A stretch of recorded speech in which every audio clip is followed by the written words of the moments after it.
Bore da, croeso Mr Matthias fan hyn. Ac yn y fideo yma, dwi'n ddangos chi sut i anfon a derbyn e-bost yn gywir. Nawr, dwi wedi logio mewn i hwb, ac lawr fan hyn mae gyda ni Outlook. Nawr, fan hyn. So dwi'n mynd i agor fyny Outlook, ac i chi'n mynd i gweld negeseuon Mr Matthias i gyd fan hyn. Nawr, dwi mynd i wneud rhain i gyd yn llwyd, so chi ddim yn gallu gweld nhw. Ond, os dwi'n gwasgu fan hyn, new message,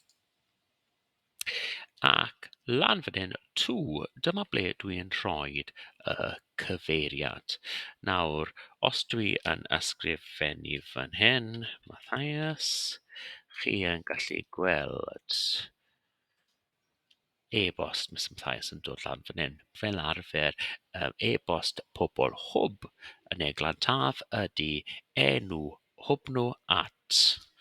Wedyn, hwb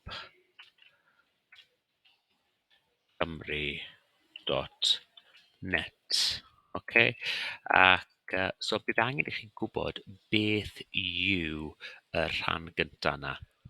Ac i chi methu chwilio fe. Mae disgyblu methu chwilio disgyblion eraill, ond maen nhw'n gallu chwilio athrawon. Okay? So, os chi eisiau anfon e-bost, os chi'n teipio mewn eu cyfenw nhw, byddwch chi'n cael yr e-bost hwb i gyd. Nawr, lan fan hyn, mae gyda chi CC. Ac beth mae hwnna yn gwneud yw, os chi eisiau anfon copi at rhywun hefyd.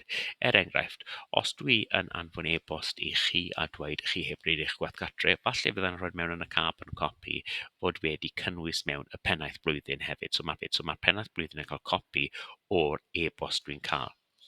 Ac lan fan hyn, mae gyda ni BCC, sef Blind Carbon Copy. Ac mae hwnna yr un peth â CC, ond i chi ddim yn cael y cyfle i edrych ar pwy arall sydd wedi derbyn e. So fyddai'n anfon i chi, ac wedyn fydd neb arall yn wedyn yn gweld e. So lawr fan hyn, mae angen chi rhoi y teitl. Mae'n bwysig iawn bod chi'n rhoi y teitl mewn. Os chi ddim yn rhoi teitl mewn, dwi ddim yn mynd i agor eich e-bost chi o gwbl. Okay? So chi'n rhoi e-bost croeso. Okay? Ac wedyn lawr fan hyn i chi yn ysgrifennu eich neges chi. Nawr mae'n bwysig iawn bod chi'n dechrau gyda rhywbeth positif. So, bore da, Mr Matthias. Rhywbeth tebyg yna. Ac wedyn i chi'n rhoi lawr eich neges chi. Cofiwch, cadwch e'n gryno, achos dyw pobl ddim eisiau gwario yr amser i gyd yn darllen e-byst. Ni'n mynd i gorffen e wedyn, falle cofion, neu rhywbeth fel diolch. Wedyn rhoi enw ar y gwylod.